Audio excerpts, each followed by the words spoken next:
Yes, of course, God is, according to 14, the Lord is my strength and my song and is become my salvation.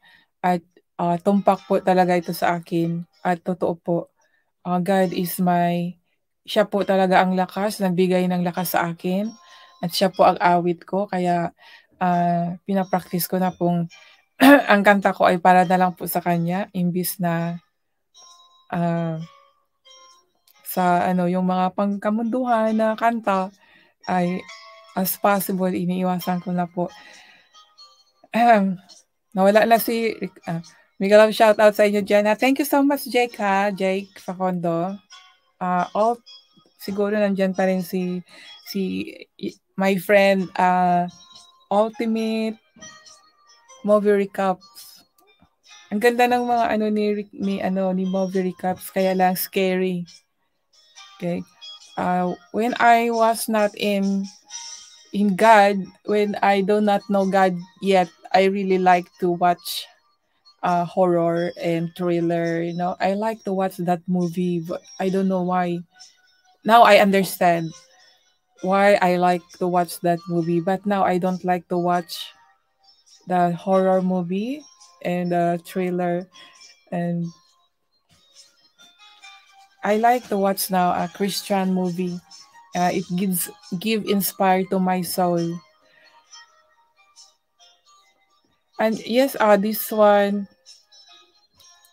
it really relate po sa aking storya itong nasa Psalm chapter 8, 118 verse 17 po.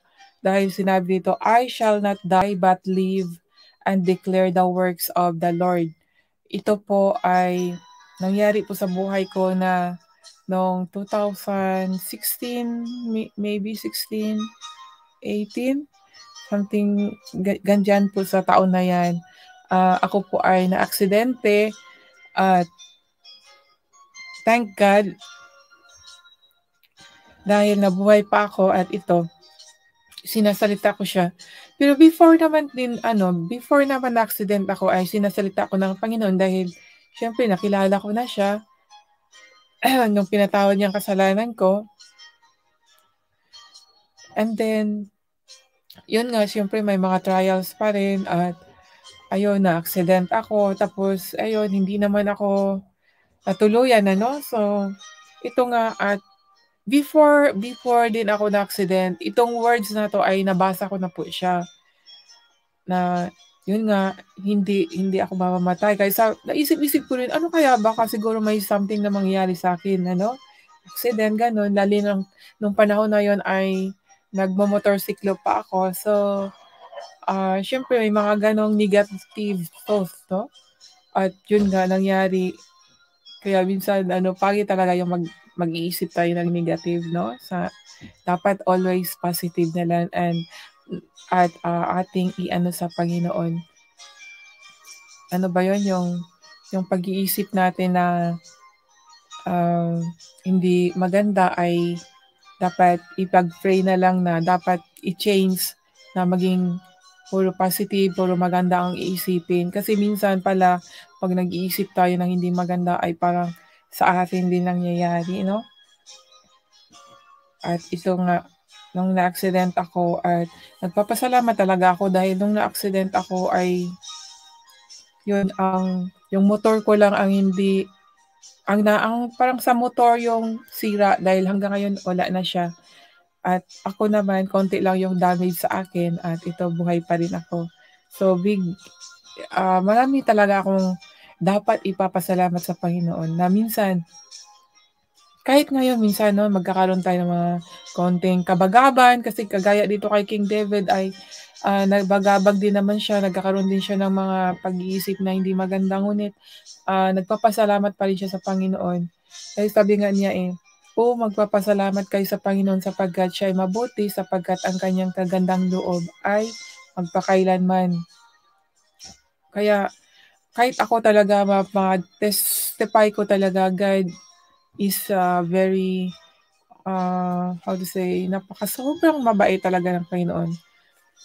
yun po ang naano ko na nafi-feel ko sa Panginoon na kahit na minsan ay pagka-stubborn ano, siguro, ah, yung bang kahit swail tayo pero 'pag lumapit tayo sa Panginoon hindi niya tayo ano ba yun, yung mapaghindian. Basta yung taos sa puso lang talaga yung paglapit natin sa Panginoon. Kaya ang dami kong maipagpasalamat sa Panginoon na kahit noon nung hindi ko pa talaga nakilala ng lubusan ng Panginoon ay masasabi ko na niligtas na pala niya ako noon pa, hindi ko lang naisip yon. Kaya ngayon nung alam ko na nung bata pa ako, nung ni-recall ko na meron din malapit din akong ma-aksident, nung bang mga gano'n yung nandiyan na pala si Lord, dili lang natin na napapansin dahil sa sobrang busy ng ating iniisip natin na ibang bagay ano, lalo na sa mga pangarap-pangarap sa buhay. Siyempre kailangan ng magkaroon ng magandang trabaho o makatapos ng pag-aaral na nandoon naka-focus yung pag-iisip imbis na i-focus natin ang pag-iisip sa Panginoon para siya ang mag-provide, 'di ba? Kasi yun naman ang ano, ang itinuro din niya, kung balikan natin yung Book of Genesis at saka Exodus, nandoon po yung sinabi ng Panginoon na magtiwala lang sa Kanya. Itong mga Israelites ay lagi pong nagrereklamo, yung bang wala silang patience. So, kailangan din po sa atin yung patience para po ma-please po sa atin ng Panginoon. Yun po ang ano natin. Sa bagay, yung ganyang mga bagay, pag tanggap natin yung gift of fruits na nasa Galatians chapter 5 verse 22, gift of suffering. Kasi kung wala din po tayong gift of suffering, hindi natin makayanan yan kasi tao lang tayo no? So kailangan natin ang gift na yan, yung long suffering. Para kung meron man tayong mga suffering ay atin pong maunawaan kung bakit may mga ganon. Yung ibang tao, hindi lang tayo naunawaan kasi hindi nila naintindihan dahil hindi nila naranasan, hindi sila nagkaroon ng ganyan. Kasi may mga taong tanong, kagaya sa akin, minsan tinatanong ako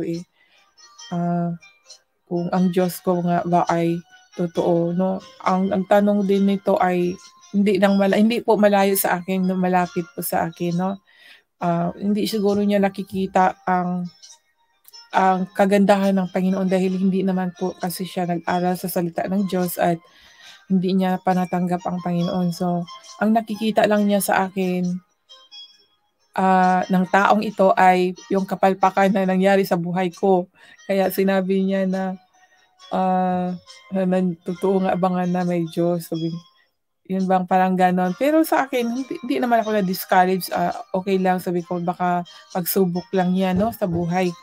So, ang importante doon ay yung ang binigay sa akin ng Diyos, yung patience, yung gift of patience and long suffering. So, kahit na may mga ganong naranasan yung mga sufferings, at least makakayanan dahil nga may regalong ganon.